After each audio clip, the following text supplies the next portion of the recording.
Hoje é dia 27 de novembro de 2013 e estamos conduzindo a entrevista com o professor Ramos Albuquerque Nóbrega. Professor, qual foi a sua trajetória escolar e acadêmica, em termos de instituições públicas e privadas de ensino? Olha, eu em Goiânia cheguei aqui em dezembro de 1953, vindo de uma cidade chamada Ouro Verde, hoje antiga Matão, e fui morar no setor centro-oeste, antiga Vila Operária. Estudei, fiz todo o primário no grupo escolar Damiana da Cunha, um grupo estadual. Desse grupo escolar Damiana da Cunha, eu fiz uma pré-seleção aqui com os professores. Tinha um cursinho para entrar aqui na antiga Escola Técnica de Goiânia, nem Escola Técnica Federal não era ainda, era a Escola Técnica de Goiânia, e em novembro e dezembro de 59, e em janeiro eu prestei aqui a seleção e comecei minha vida aqui no chamado Ginásio Industrial, em 1960, com 14 anos de idade e de calça curta naquele tempo ainda. Uhum. E posteriormente, os estudos posteriores, o que antigamente era o científico, não? Esse era o ginásio industrial, né? Eu passei aqui os 5 anos no ginásio industrial, né? Porque eu levei bomba no primeiro ano, né? Na primeira série, e após isso aí eu fiz o curso técnico já em 1964, 65, estava iniciando os cursos técnicos na escola, então nós fomos um dos primeiros a frequentar o curso técnico de agrimensura, que era um curso oriundo, né, privado, que funcionava aqui à noite, no prédio da escola, que à noite não tinha atividades na escola, e esse curso depois foi incorporado pela própria escola. Então eu fiz agrimensura de 1965 até 1968. Fiz o estágio em 1968, 69.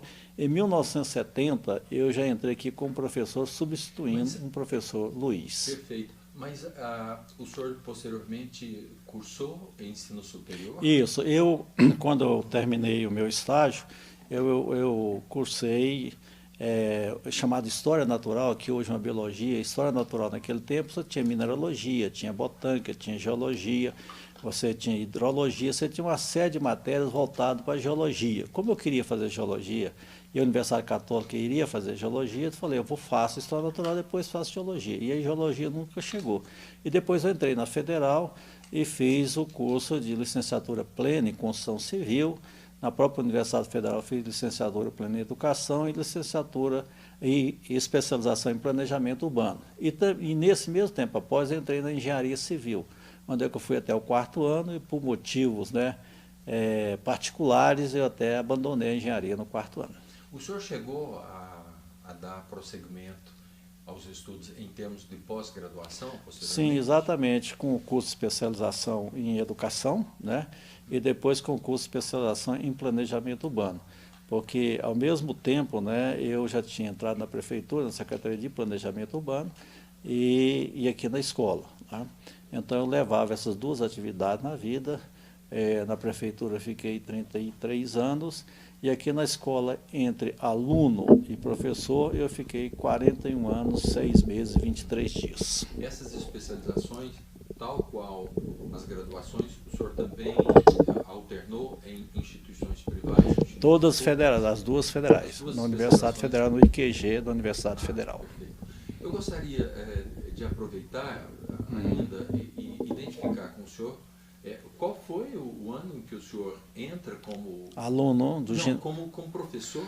Em agosto de 1970. Já como professor? Não, como professor substituto. E em março de 1971, 1º de março de 71, após um concurso realizado aqui em fevereiro, eu assumi a cadeira de Mineralogia e Geologia, em função da Universidade Católica fazer História Natural na época. Perfeito. E o senhor permaneceu na instituição até o ano? Até 23 de junho de 2001. Isso contabilizou 41 anos, 6 meses e 23 dias. De vida aqui nessa escola. Então, tudo que eu tenho, tudo que eu, em termos de, principalmente intelectual, de conhecimento, eu devo à escola. Perfeito. Então, eu gostaria de retornar, então, o que motivou o senhor a procurar o o ginásio industrial. Quer dizer, como o senhor ficou sabendo, ou a família ficou sabendo, se o senhor já veio de Ouro Verde já com a perspectiva de procurar estudar na ETG? Não, isso não, porque quando eu cheguei em Goiânia eu tinha 7 anos de idade, né? Mas meu pai sempre foi funcionário público, meu pai era fiscal, arrecadador, né? E tinha os amigos dele que sempre falavam na escola técnica, na formação técnica, na formação qualificada para um aluno, que a gente foi criado sem mãe, nós éramos 4 irmãos homens, né? Criados sem mãe. E isso aqui foi um achado que até então Escola Técnica Federal era um conceito de escola de pobre, que vinha fazer aqui marcenaria, carpintaria, tipografia, aparelhos elétricos, alfaiataria, sapataria, serralheria e fundição. Mais ou menos eram esses cursos, né, básicos que existiam. Mas a escola tinha um quadro de professores, certo, na área de elite e social, e de famílias oriundas até de Goiás, né, como o caso Bernardo Elos Floricurado, como a Maria Lúcia Veiga Jardim, como José Alves, como Valfrido Campos Maia, como o Geraldo Rodrigues da Paixão, José Geraldo, o próprio professor Hélio Naves, que o sogro dele foi o primeiro diretor aqui na Escola Técnica de Goiânia, né, isso na década de 40, no início de 42 até mais ou menos 52, 54. E você ainda tinha o professor Luiz Curado, né, foi professor de matemática, também cofundador de arquitetura da Católica, com Belas Artes, o professor Jorge Félix também, né, que era arquiteto e engenheiro, que também é autor, né, do Teatro Goiânia, da Coração de Maria, de uma série. Então a gente tinha um quadro de professores aqui, certo, de renome social, certo, e de renome familiar. Mas tinha uma concepção que é uma escola de pobre. Por quê? Porque vinha muita gente do interior, principalmente hoje Tocantins, Mato Grosso, etc. Pessoas, né, até com idade avançada e tudo mais, que vinham para uma escola, porque a escola oferecia um alojamento, um internato, né? Tinha o café da manhã, tinha o almoço, tinha o lanche da tarde e tinha o jantar para os internos.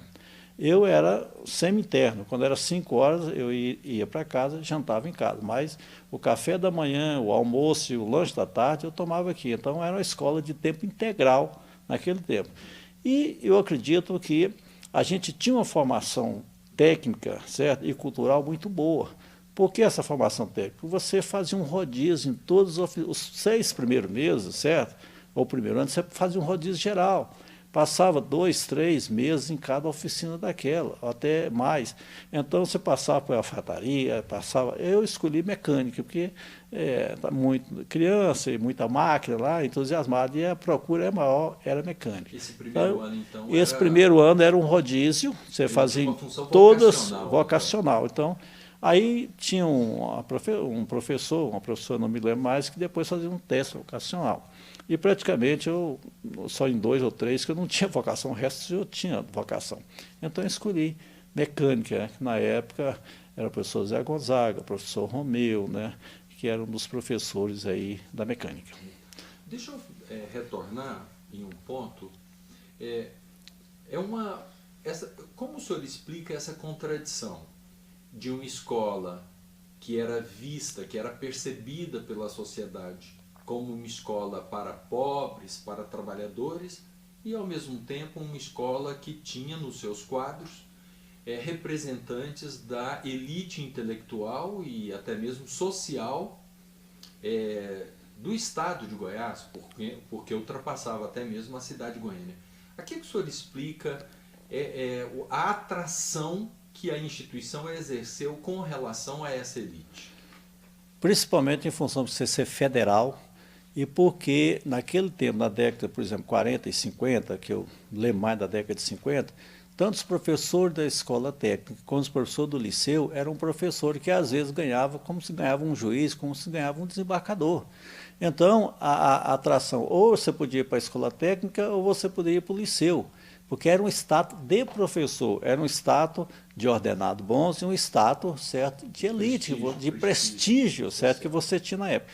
Por exemplo, tem um amigo meu, o professor Egídio Turque, né, que foi fundador da Católica, que faleceu ano passado, ele foi oferecido ou para o liceu ou para cá, ou ele era advogado, podia entrar no Tribunal de Justiça. Ele preferia ir para o liceu, porque era um status maravilhoso de professor, que era professor de escola técnica, professor de liceu. Então, isso até a década de 60. Mas, ao mesmo tempo em que a instituição, a ETFG Escola Técnica de Goiânia, possuía esse conjunto de representantes dessa elite intelectual e social do estado de Goiás, mas me parece que ela estava mais circunscrita ao núcleo de formação geral, não é? Os professores da área mais técnica, de outro lado, tinham uma outra trajetória socioeconômica. Isso você tocou num assunto importantíssimo, porque até então, até a década de 60, né, elite tinha que fazer medicina, engenharia ou direito, né? Elite não ia fazer mecânica torneira, alfaiataria, sapataria, etc., né? Elite ia fazer isso. Então, a elite queria fazer a universidade, ou estava no Ateneu, ou estava no liceu, ou no Colégio Assunção, ou no Instituto de Educação, né? Agora, a elite, você era elite intelectual, era o professor de inglês, era o professor de música, era o professor de história, era o professor de geografia, né? Era o professor de matemática, mas os professores de origem, certo? Ou os professores chamados do conceito técnico, né? Eu poderia citar um aqui com exceção, o Mário Baiocchi, que é pai desse Baiocchi, que ele era professor de alfaiataria, professor Isaac, se não me engano, das máquinas elétricas, que deu a origem eletrotécnica depois, né? Mas os outros professores, tudo tinha uma origem mais de oficinas mais pobre, não era um professor da parte intelectual, eram os professores de cultura geral, de uma maneira geral. Uhum. Havia uma contradição em termos de relacionamento, de relações sociopolíticas, que de algum modo tensionasse a relação destes professores que compunham a elite intelectual e social do Estado, destes outros professores que se originavam da classe trabalhadora dentro da instituição? Não senti isso, toda vez que eu passei por aí, não senti isso, não. Porque era uma escola pequena, aconchegante, todo mundo se conhecia, todo mundo se entrelaçava, certo? Era uma época, então, que os professores aqui, tinha 3 ou 4 professores que tinham um carro, uma pequena forrega, grande parte deles em bicicleta, como a professora Fifi, o professor Bernardo Elo, o professor Jorge Félix, o professor Geraldo Paixão, vinham de bicicleta para a escola.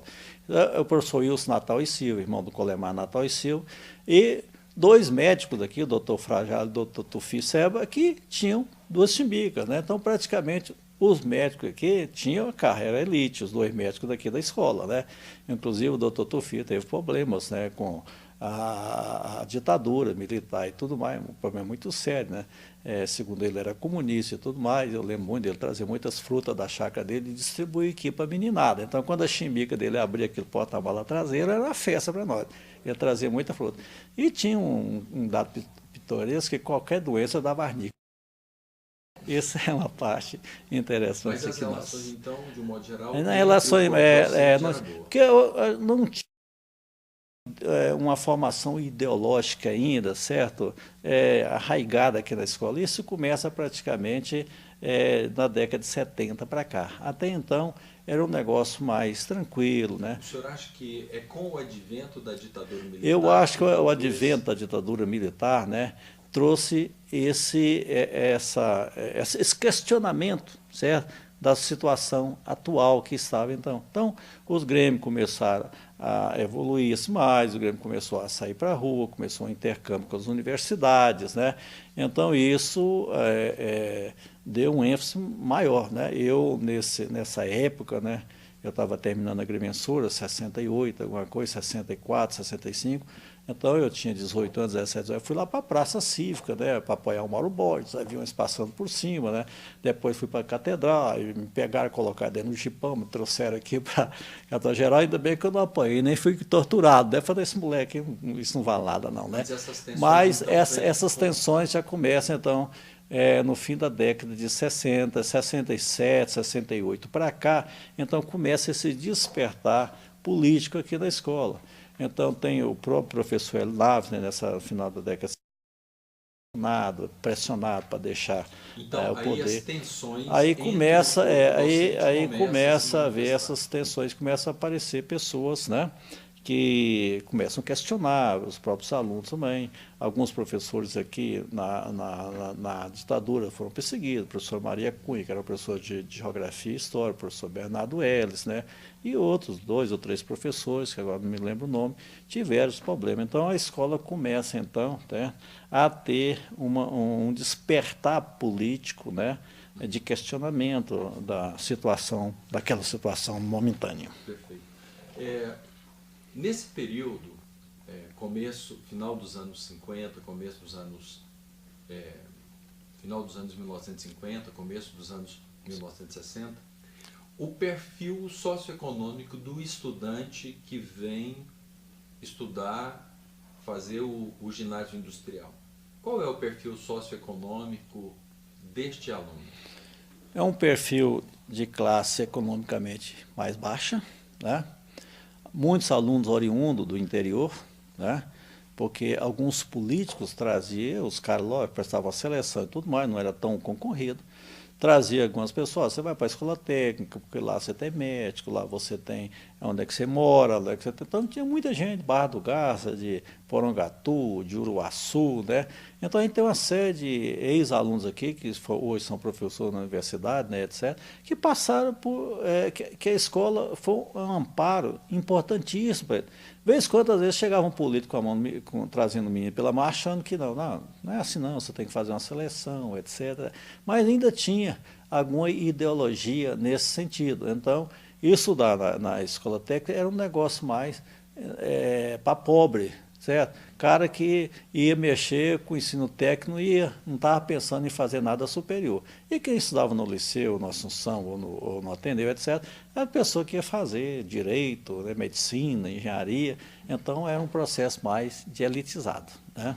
Agora, havia uma presença muito numerosa de negros, de mulatos, no meio do estudantado da instituição? Havia, principalmente as pessoas oriundas, certo, norte de Goiás, hoje Tocantins também, né? Do leste de Mato Grosso, né? Barra do Garça, Torixoréu, aquela coisa. Lógico, tinha umas pessoas brancas também. Mas a gente não tinha naquele tempo nenhum preconceito, certo, de cor, de raça aqui, de propriedade. A gente tinha uma interligação muito bom, porque na parte esportiva e na parte cultural era muito boa a escola. A gente tinha um campeonato aqui de futebol, certo, de basquete e tudo mais, importantíssimo. Era um campeonato realizado da primeira até a 4ª série, o ano inteiro, certo? Então, a gente tinha os famosos desfiles, né, do aniversário de Goiânia, 7 de setembro, que a escola participava, a fanfarra, né, as professoras de música, né, a professora Maria Lúcia Veiga e a Dorinha, né, que a gente tinha um interlaço muito grande. E o interessante é que a educação física daqui era 6 horas da manhã às 6h30. Então eu morava em Campinas, vinha de bicicleta. Como eu fazia 6h30, eu tinha que sair de casa às 5h30. E naquele tempo fazia muito frio, né, porque não tinha quase asfalto, uma população de Goiânia de 150 mil habitantes aproximadamente, e era um frio desgraçado. Como a gente não tinha dinheiro para comprar tênis, né, e só tinha um calção mesmo, então os professores de educação geralmente eu mandava correr, subir essas escadas, descer correndo, eu jogava uma bola aqui no meio do campo de terra para a gente correr atrás, naquele frio desgraçado, depois tomar um banho gelado e o café da manhã das 7 horas. Mas na instituição, do seu ponto de vista, predominava brancos ou negros dentro da instituição? Eu acho que predominava brancos, né, e mestiços, né? Mas nós tínhamos negros aqui na instituição, mais mestiços, né? Perfeito. O que embora o senhor tenha acentuado o fato de que muitos dos alunos eram alunos de origem humilde, quando nós fazemos um levantamento de personalidades que se destacaram no estado de Goiás, no campo da política, no campo do empresariado, no campo das atividades intelectuais, na magistratura, nós temos um número muito grande de ex-alunos da instituição. A que o senhor atribui esta coincidência.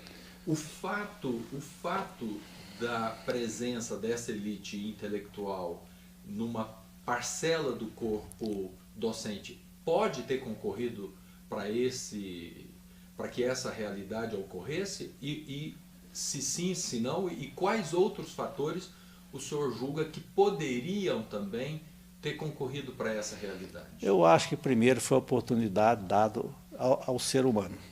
Não importa ele, certo? Lógico que quem tem poder econômico tem poder de persuasão.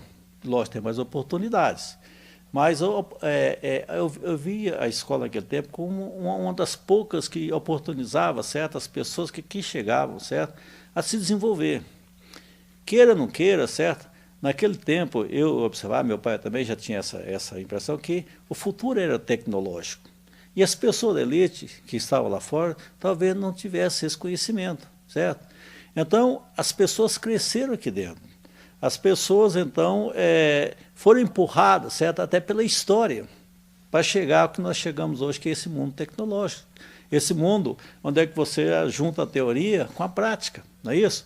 Então, esses caras foram empurrados para cima, às vezes sem perceber, mas foi dada a oportunidade a eles. E essas oportunidades mostram que as pessoas, não importa a sua origem, a sua inteligência e a sua vontade de vencer, que é mais importante. Você pensa bem um cara sair daquele tempo lá de Barra do Garça, gastar 2 dias de caminhão para chegar aqui, ou de ônibus para chegar aqui, para passar um ano e tomar bomba. Não, o cara aproveitava essa oportunidade aqui como um todo, né? E começou a crescer. Muitos alunos aqui tornaram-se empresários, né? Tornaram-se políticos, né? Então, a sede de alunos que tornaram políticos, que hoje são médicos, que são engenheiros, que são industriais, né? A gente tem uma série de alunos que são isso hoje. Então, eu acho que a escola, certo? Ela fez a história da construção, não só de Goiânia, mas de Goiás como um todo.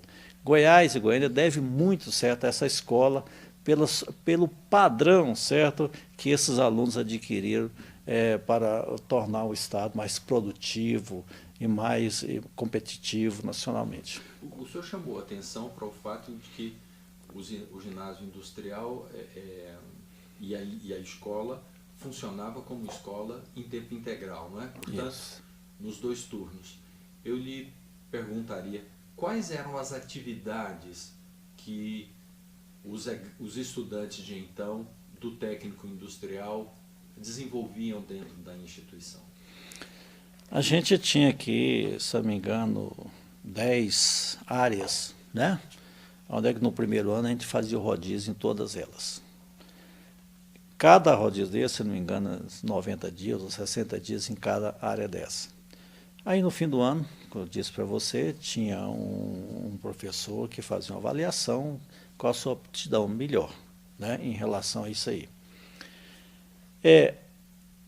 E eram cursos e eram atividades que até dava lucro para a escola, porque os alunos, certo, e os próprios professores utilizavam da escola para produzir para as indústrias aí fora da cidade, para ajudar na construção da escola. Por exemplo? Por exemplo, mecânica. Por exemplo, fundição, que fazia uma série de peças. Mecânica, né, que fazia as engrenagens, que fazia uma série de peças importantes. Rádio, né?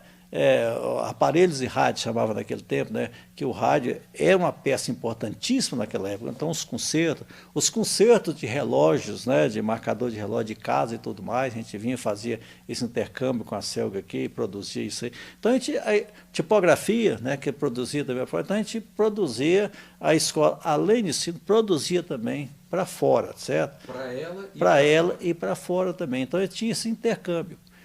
Isso basta dizer, por exemplo, que os alunos da escola naquele tempo, para a sua aposentadoria, certo, contava esse tempo que ele trabalhou de 3 anos ou 3 anos e meio nas oficinas. Isso era contado para a aposentadoria. Lógico, isso hoje não existe mais, mas isso era contado para a aposentadoria. Então, de certo modo, havia uma entrelaçação, além da instituição ser uma instituição em tempo integral, certo. Além da instituição ter uma parcela do corpo docente na condição de uma elite intelectual, ou integrante de uma elite intelectual da cidade e do Estado, o tipo de ensino, então, também articulava teoria e prática no fazer formativo deste aluno, sobretudo por meio desses laboratórios. Isso, acho que essa foi a grande jogada, certo, dessa escola crescer nesse sentido, certo?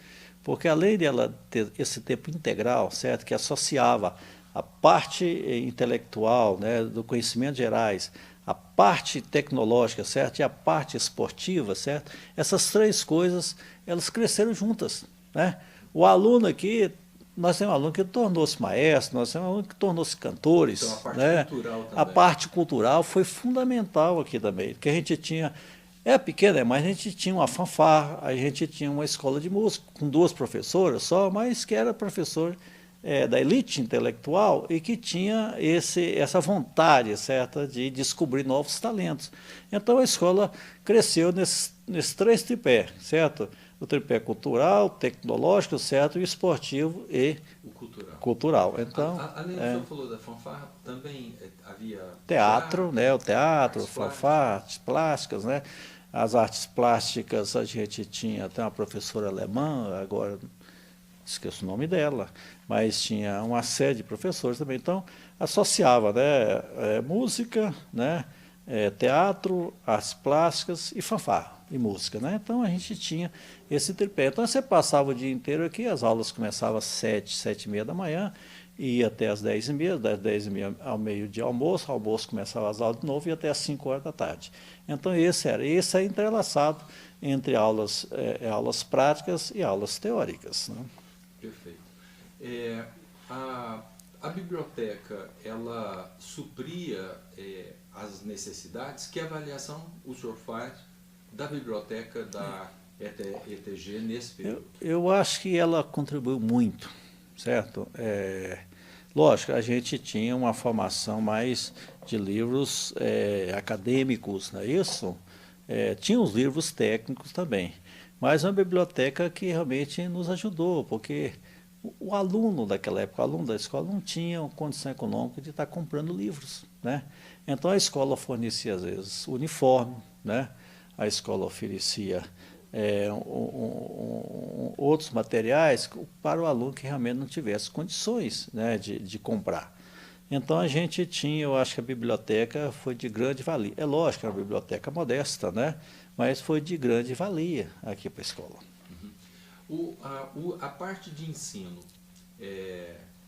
ela envolvia livros, os professores adotavam livros. Em segundo lugar, havia a produção de recursos didáticos por parte dos próprios professores, como apostilas ou outros recursos.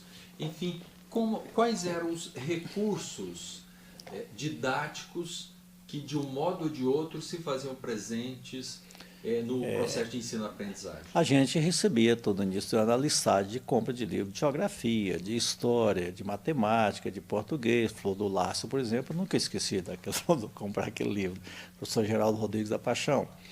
E tinha essa listagem de livros. O livro é obrigatório você tê-los, né? Um livro de inglês, um livro de história, um livro de geografia, de português, né? E matemática. Então, isso é obrigatório a gente ter, certo? E um caderno tudo, para isso tudo. Mas os professores, eles não matavam a aula, eles tinham um interesse grande em dar aula e tudo mais. A gente tinha um intercâmbio grande com esses professores. Então, por exemplo, na área técnica, os professores de desenhos técnicos era muito importante, porque o desenho técnico ele era voltado para a oficina. Por exemplo, o professor Wilson Natal e Silva, então ele é um professor de desenho técnico da área de marcenaria. Então, os alunos de marcenaria, certo, tinha aula de desenho técnico lá. O professor José Ferreira, por exemplo, que é de mecânica, então os desenhos mecânicos, ele que dava, teoricamente, os desenhos mecânicos. A gente fazia prática, mas a aula teórica da oficina de desenho é lá. Então, o professor Jorge Félix, também o pessoal aqui, se eu não me engano, lá da Fundição, alguns professores eram interligados, o desenho técnico com a oficina. Isso era interessante, porque você fazia esse intercâmbio muito próximo entre esses professores de desenho técnico, né, e com as oficinas. Umas coisas legais. Professor de técnico, de desenho técnico na área de eletricidade. Então, isso era interessante. Então, acho que isso aí marcou muito. Mas os professores tinham muito interesse, certo? E foi de muita valia para a gente. Os professores da área técnica, não havia uma grande disponibilidade de livros técnicos publicados no país, não é? Como que era ministrado o ensino somente através da vivência prática, ou eles produziam recursos didáticos? Não, eles produziam recursos, mas o mais importante, que quase todos os professores da área técnica, por exemplo, mecânica, fundição, serralheria, marcenaria, eram oriundos da própria escola, da própria formação que eles tiveram aqui na escola. Depois, alguns, vou dar um exemplo interessante, José Gonzaga, foi nosso professor de mecânica. Ele fez odontologia, mas nunca cursou, nunca trabalhou em odontologia, trabalhou sempre no Senai e na escola, na área técnica, apesar de ter um curso superior. Então, os professores, grande parte dos professores, era formado na própria escola. Isso é que foi importante para a escola. E assim, por exemplo, eu fui professor na área de agrimensura, sabe porque eu fiz agrimensura aqui na escola. Então, a gente tinha um conhecimento da realidade, certo? Aquilo que eu chamo entre o ensino, certo, teórico e o ensino real. Ou a cidade teórica e a cidade real. Como eu trabalho no plano diretor, no planejamento da cidade, eu tinha que fazer assim, só um adendo aqui, né? Então, quando você está dentro da faculdade, seja na engenharia, na arquitetura, na história, qualquer coisa, você está dentro de um gabinete. Quando você está na escola, você está dentro de um gabinete. Você não conhece a cidade real. Aquela cidade real do cara levantar às 5 horas da manhã, fazer o puxar da casa, aproveitando o feriado, o final de semana, que não tem fiscal na rua, para ele erguer mais, a filha que ficou grávida vai fazer um puxado, o emprego, o cara está empurrando de 11, empurra todo mundo para chegar primeiro em casa. Você tem uma cidade real. E, infelizmente, certas universidades, alguma coisa, não tem um conhecimento da cidade real. Não sai para o campo para conhecer a cidade real. A gente precisa conhecer a cidade real, que são os 80 e pouco por cento da população que está aí. A gente conhece uma cidade teórica, uma cidade elitizada. Ou seja, eu trabalho no CEPLAN, então eu ia do setor oeste para o CEPLAN, do CEPLAN para o setor oeste, os outros colegas do setor sul, do Marista, alguma coisa. Ninguém, dificilmente, né, vem do Curitiba 16, do Garavelo 27, para poder ter um conhecimento. Essas pessoas, certo, chamadas de... sempre eu trabalhei no plano diretor, a gente trabalhou com as organizações direitinho. Eu falei, não, o que a gente tem que trabalhar mesmo é com os desorganizados, que os organizados sabem o que querem. O desorganizado, que é a grande maioria, isso é que a gente tem que ter conhecimento dessa cidade real. Então, eu acho que os professores conheciam a realidade do mercado lá fora, e da necessidade e do potencial dos alunos. Muitos deles trabalhavam em empresas. Muitos deles tinham empresas também. Já tinham empresas, né? O caso Hélio Naves, o professor Isaac, né? Na área principalmente aí, um dos pioneiros na área de transformadores, né? E assim sucessivamente. Como que se estabelecia as relações que envolvem o tema disciplina? Como era a relação alunos-professores no âmbito do ensino técnico industrial? Como que se dava essa relação e como se figurava essa questão, a questão da disciplina? Muito diferente do que é hoje, né? A gente tinha um respeito muito grande, o nosso professor era chamado de mestre, é uma tradição, já veio de Goiás e tudo mais. Ninguém chama, ô professor, ô mestre, né? E as pessoas tinham maior respeito, né? O diálogo, ninguém, quando diz, não sentava lá atrás com os pés em cima da carteira, né? Ninguém saía ou entrava a hora que quisesse, não. A gente tinha, e existia um respeito hierárquico pelo professor muito grande. O professor era um cara, certo, que a gente olhava para ele e falava, esse cara tem que passar todo o seu conhecimento para mim, certo? E eu tenho que aproveitar desse cara e explorar o máximo possível, né? E esse respeito a essa hierarquia, a pessoa era grande, né? Mas tinha outras coisas que, por exemplo, já quando eu fazia já o curso técnico e tudo mais, fumar em classe não tinha problema. Fumar era uma coisa, parece, normal e tudo mais. Eu tinha, quando eu comecei a dar aula, os alunos fumavam dentro de classe. Os alunos grandes, isso depois, que a educação foi diminuindo e tudo mais. Mas era uma prática normal, né? E as pessoas que faziam curso técnico naquele tempo, todo mundo tinha 20 anos, alguma coisa, eram pessoas adultas, né? Mas esse respeito a essa individualidade era interessante. Lógico, tinha os casos pitorescos, né, de alguns alunos. Tem um caso pitoresco aqui, eu abri um parênteses para contar aqui para você. Nessa época, o professor era um ex-militar chamado José Amaro Freire, um pernambucano. Ele foi diretor aqui durante 4 anos, se eu não me engano. Morreu tem uns 2 anos, uns 90 anos aqui em Brasília. Ele gostava da disciplina, é disciplinador. Então ele levantava de madrugada, a casa dele era aqui, onde é que é, na esquina aqui hoje, tinha a casa do diretor e a casa do zelador. Eles moravam aqui na escola. Então ele saía 3 horas da manhã, 2 horas da manhã, porque os alunos às vezes arrumavam uma corda, uma chave e fugia para os faros. E 10 horas da noite, pulava, pernoitava. Aí os alunos, 10 horas, fechava, trancava para todo mundo dormir, tipo quartel, né? E ele andava tudo. Aí alguns alunos pegaram assim, na madrugada e foram nas salas de aula todinha e colocaram palito de fósforo. Fechou tudo. Então, cedo não teve aula, né? Menos os refeitórios dos alunos não fecharam, porque café da manhã, almoço, como é que vai fechar o refeitório? Aí ele pôs nós todo no campo de futebol ali, né? Deixou, parece, cortou o almoço, não sei como é que foi, né? Mas foi um negócio interessante, mas ele levava um negócio meio militar, né? Aí ele falava assim, nós éramos semi-internos, né? Olha, vocês vão almoçar hoje na casa de vocês, né? E nós fomos almoçar nas nossas casas, né? Porque ele realmente... Aí os funcionários passaram o dia inteiro aí serrando cadeado, alguma coisa para as aulas funcionarem à tarde. Isso já era já no período Isso, não, isso já em 62, por aí assim, anteriormente, né? Olhando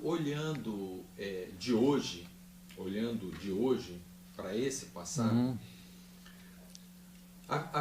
o senhor julga a presença de um processo de, não somente de disciplina, no sentido da educação, do respeito, mas também um processo de disciplinamento deste futuro trabalhador em relação a um futuro patrão? Ou seja, esse processo trazia ou reproduzia elementos de disciplinamento, de submissão ou subordinação do futuro trabalhador ao hipotético empresário futuro? Ou o senhor não identifica correlação entre essas relações e a questão do disciplinamento no âmbito da fábrica, da empresa?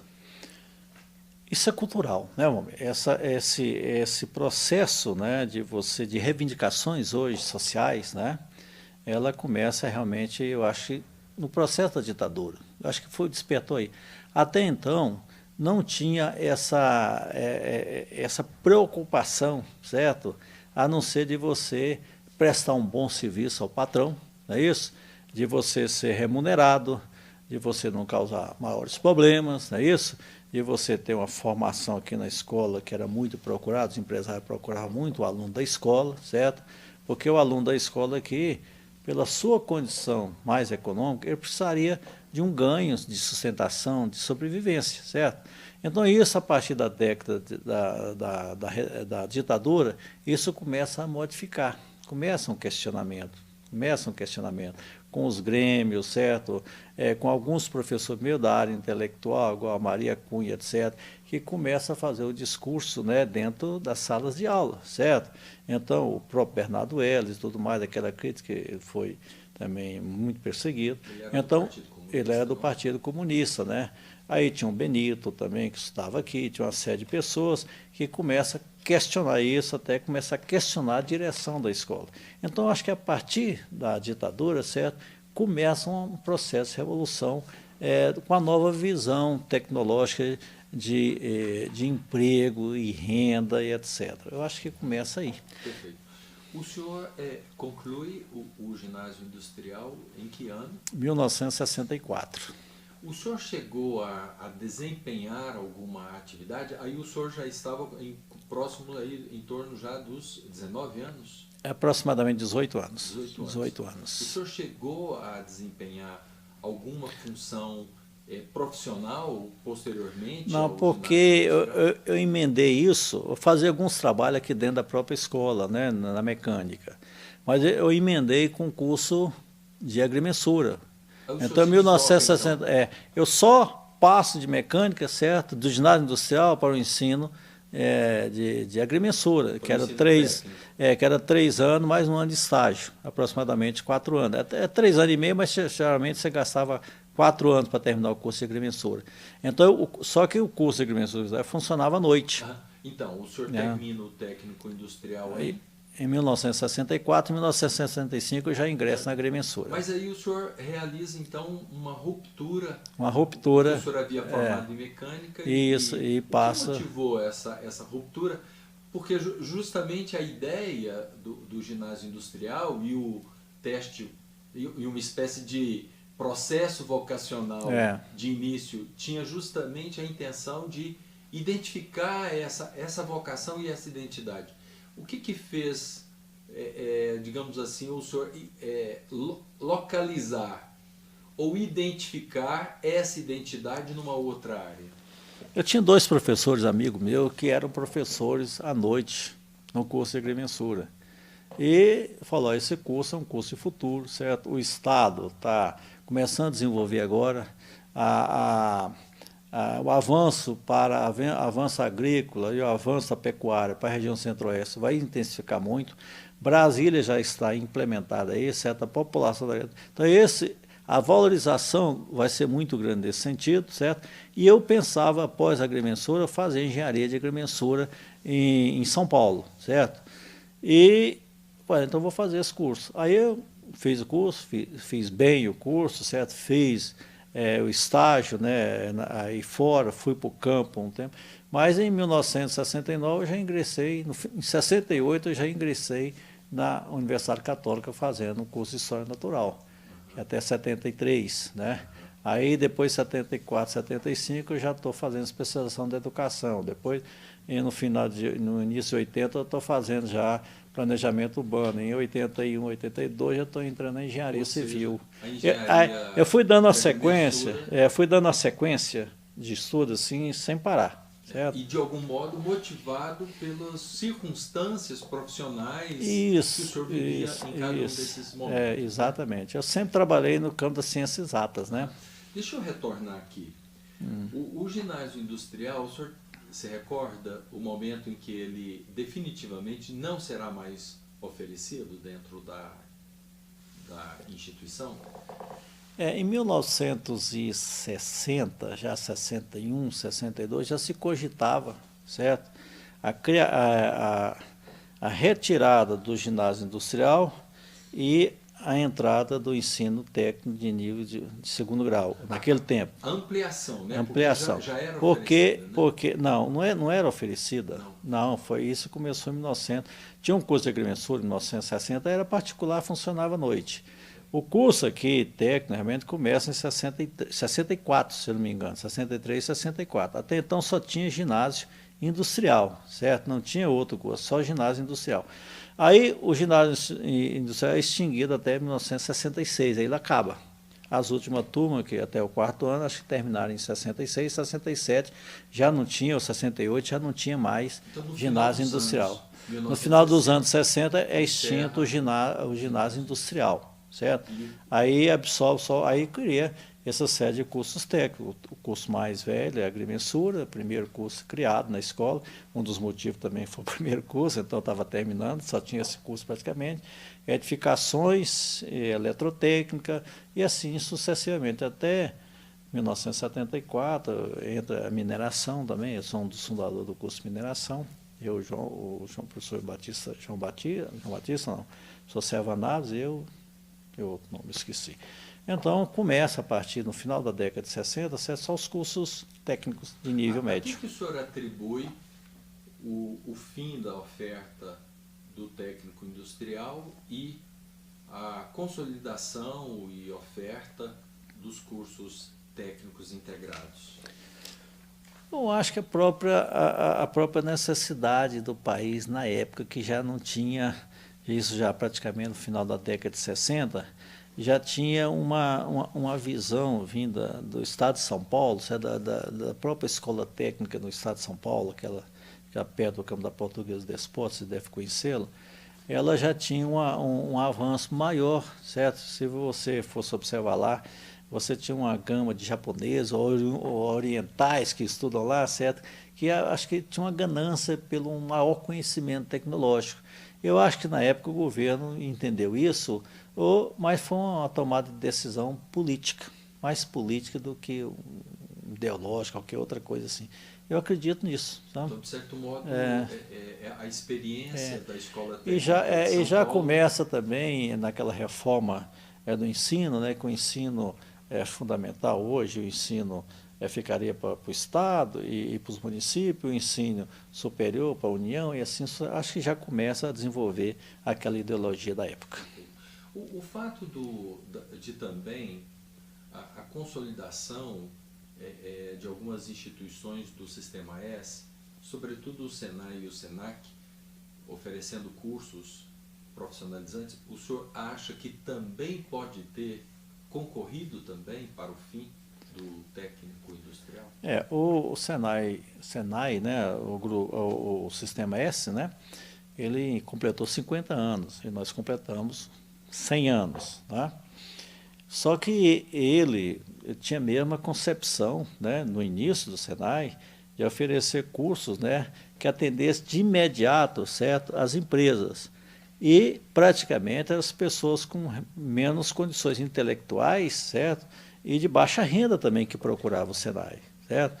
Então o Senai, eu acho que até a década de 80 ainda tinha essa ideologia de atender diretamente às necessidades da empresa, quer dizer, os cursos são voltados para a necessidade da empresa e não para uma amplitude futura de mercado, nem nada. E a partir da década de 90, o Senai dá uma mudança radical, né? Começa a oferecer cursos tecnológicos de ensino superior, chegando até engenharia, e está espalhada no país inteiro, e tem uma vantagem sobre nós, porque a burocracia, certo, sistêmica, certo, do governo, do poder público, torna-se mais lenta, as decisões são mais lentas. Enquanto que o Senai, as decisões são mais decisões, apesar de ter recursos também oriundos do poder público, né? Mas as decisões são mais rápidas, a burocracia é menor, porque está diretamente ligado às federações das indústrias. Então, a agilidade é maior. Né? Pois é, mas o fim do ginásio industrial, no final dos anos 60, pode guardar alguma relação com o Pode, porque eu acho que com a implementação do Senai, oferecendo esses cursos que a escola oferecia, a escola deixa de oferecer. Uma das justificativas é porque o Senai também estava oferecendo. Não haveria necessidade da escola. A escola poderia crescer o seu perfil intelectual e tecnológico. Então, isso ficou com o Senai, vamos dizer, até a década de praticamente 70, né? O Senai começa a movimentar a partir de 80, e a partir de 90 o Senai hoje tem outra visão. Inclusive, o nosso ex-diretor aqui, o professor Ítalo, né? Hoje é o coordenador-geral da área tecnológica nesses últimos praticamente 10 anos que ele está no Senai. Então, o Senai, e alguns professores nossos aposentados, são professores também do Senai, que hoje estão dando aula lá. Perfeito. Deixa eu perguntá-lo, eu gostaria que o senhor nos enriquecesse de detalhes a compreensão da criação do curso de agrimensura, porque os cursos na instituição frequentemente eram cursos criados no âmbito da própria instituição, com os professores da instituição. Esse curso me parece que teve uma trajetória de criação bastante diferenciada dos demais. O senhor poderia descrever como que se deu esse processo? Porque me parece que o senhor teria afirmado que esse curso era inclusive oferecido por uma instituição privada nas dependências da própria escola técnica. Exatamente. Eu acho que foi o primeiro curso aqui, médio na escola, em função de que já tinha uma estrutura. Foi praticamente, a estrutura já estava na própria escola. Foi só trazer a estrutura desse curso, certo, para dentro da escola. que alguns professores de agrimensores eram engenheiros, né? A gente tinha engenheiro agrimensor, tinha 2 engenheiros agrimensores, o professor Antônio Teixeira Neto, que era do IQG, o professor Osmar Moreira também, que era engenheiro agrimensor, tinha outro professor que era engenheiro civil, tinha uns 4 professores da área tecnológica que já davam o curso. Então, esses professores, alguns... instituição? O senhor se lembra eu não lembro o nome técnico, chamar curso técnico de agrimensura, acho que era só isso, curso técnico de agrimensura. Mas era uma instituição privada. Era uma instituição privada que só tinha esse curso. Só tinha esse curso noturno, certo? E formado de adultos. Por quê? Porque a agrimensura é oriunda da topografia. A topografia, certo? Como existia o dentista prático, existia o topógrafo. O topógrafo aprendeu, certo? Com unhas e dentes e tudo mais, as coisas básicas, que era medir os perímetros, né? A altitude, plano altimétrico, certo? Calcular as áreas, né? Fazer uma barragem, fazer uma curva de nível, era só isso. Então, ele aprendeu na prática. Como a gente, até a década de 50, a gente tinha os farmacêuticos práticos, os dentistas práticos, então tinha o topógrafo, né? E esses topógrafos, para adquirir um diploma de nível médio de agrimensor, eles eram os principais alunos, certo, noturno aí. Então, tinha um campo grande. Então, como a escola... Essa empresa usava as dependências usava as dependências à noite. Uma sala de aula ou 2, se eu não me engano, nisso tudo aqui, à noite. Porque à noite não tínhamos atividade de aulas aqui. E eram que já atuavam... a maioria já atuava no próprio adulto, a maioria adulto. E eles pagavam. E eles pagavam. Aí, acho que formou a última turma e, consequentemente, depois alguns professores vieram contratados pela escola. Porque naquele tempo, para ser contratado, professor, bastaria, por exemplo, ou você tinha que ter um nível superior ou você tinha que ter um nível técnico. Eu, quando fui contratado no MEC, eu já tinha um curso de agrimensura, então eu podia dar aula na agrimensura, entendeu? Então eu poderia dar aula de agrimensura, porque eu era agrimensor já. Então esses professores era melhor para a escola que tinha engenheiros mesmo. Então o professor Osmar, o professor Antônio Teixeira Neto, certo? Foram um dos primeiros professores aqui. Então foi uma decisão do conselho diretivo e do diretor da instituição. Exatamente. Né? Tinha um conselho, o diretor apresentava o projeto ao conselho e o conselho para... Aí em Brasília... Quem era o diretor? E eu completaria a pergunta, em que ano o senhor se lembra? O curso de agrimensura começa aqui em 1965. Oferecido já pela instituição. 65 ou 66, acho que é 66, que eu entrei... Não, em 65, eu entrei em 65, eu fui um dos primeiros alunos de agrimensura aqui da escola. E o diretor? O diretor na época, se não me engano, era o professor Niso Prego. Niso Prego, que também sofreu muito com o processo da ditadura, né? Ele foi professor, ele foi diretor durante 4 anos. Então, quando eu entrei aqui na escola, em 1970, ele já era diretor. Eu acho que ele foi diretor de 67, 68, até 1972, por aí assim, aproximadamente. Então, era. Depois, né, depois da implementação da ditadura, aí teve alguns diretores temporários, 6 meses, o Valfrido Campos Maia, o Edmar Fleury Pereira, né, era um professor de física aqui na Avenida Goiás, e depois o Hélio Naves, acho que foi diretor aqui 2 vezes, né, depois teve que sair, teve um movimento grande, né, e até chegar o Vigílio, se não me engano, o Vigílio ficou aqui 8 anos, se não me engano, 8 anos, né, o Vigílio ficou no período áureo da ditadura toda aqui dentro. O senhor se lembra, além do curso de agrimensura, quais eram os outros cursos técnicos de nível médio que eram oferecidos? Tinha edificações, né? Eletrotécnica, saneamento, mecânica. Acho que eram 4 cursos iniciais, certo? Mas o primeiro ano foi agrimensura, depois os outros foram criados. O que modificou em termos de recursos didáticos, o que se praticava ou se disponibilizava no técnico industrial para o curso médio integrado?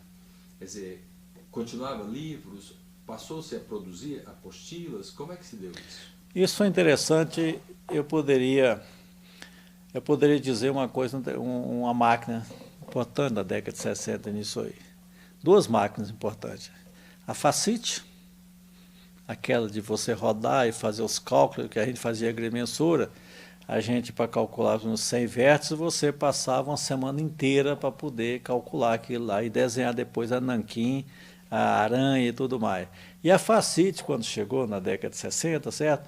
Então facilitou aquelas 4 operações. E já no final da década de 60, início dos anos 70, começaram a surgir as maquinazinhas de pilhas com aquelas 4 operações. Então foi uma revolução tecnológica.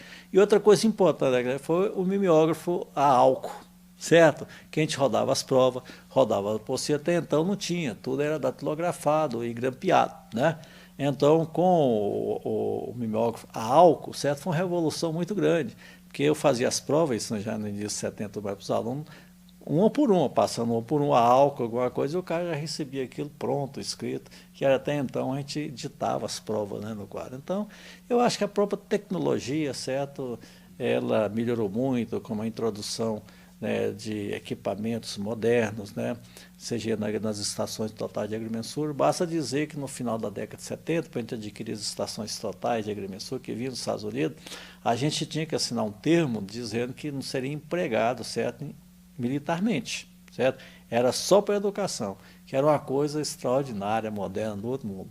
Então, em 1986, quando começa a internet aqui na escola, e no final já da década de quase 90, nós já entramos na internet hoje, isso é uma revolução grande, porque a escola foi uma das primeiras a ter a fibra ótica, certo? E ter internet aqui no estado de Goiás.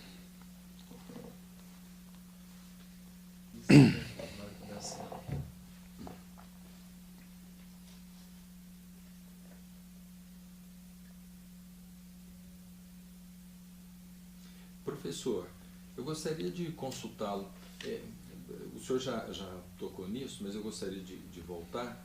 Quando é o ano da sua contratação e como foi o processo de seleção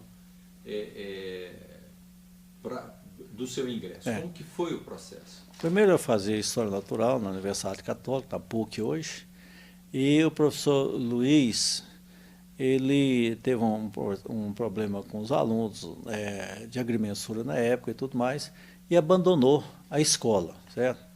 Aí o coordenador da área sabia que eu tinha feito agrimensura aqui, que estava fazendo curso de História Natural, que tinha Geologia, tem Mineralogia, me convidou para substituí-lo até o fim do ano, porque no fim do ano iria ter um concurso, né, para professor aqui nessa área.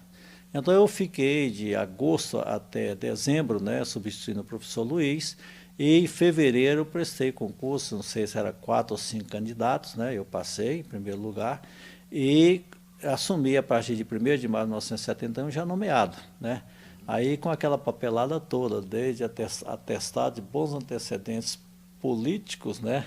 Porque se não tivesse bons antecedentes ideológicos e políticos, que isso era também um papel que fazia parte da sua nomeação. Esse momento, o senhor é bem acolhido dentro da instituição? Com os demais professores? Sim, porque eu já estava praticamente há 10 anos na escola como aluno, tanto do ginásio industrial como de agrimensura, então o meu conhecimento familiar, né, e de amizade com os professores e com os administrativos da escola era muito grande, então eu não tive o menor problema.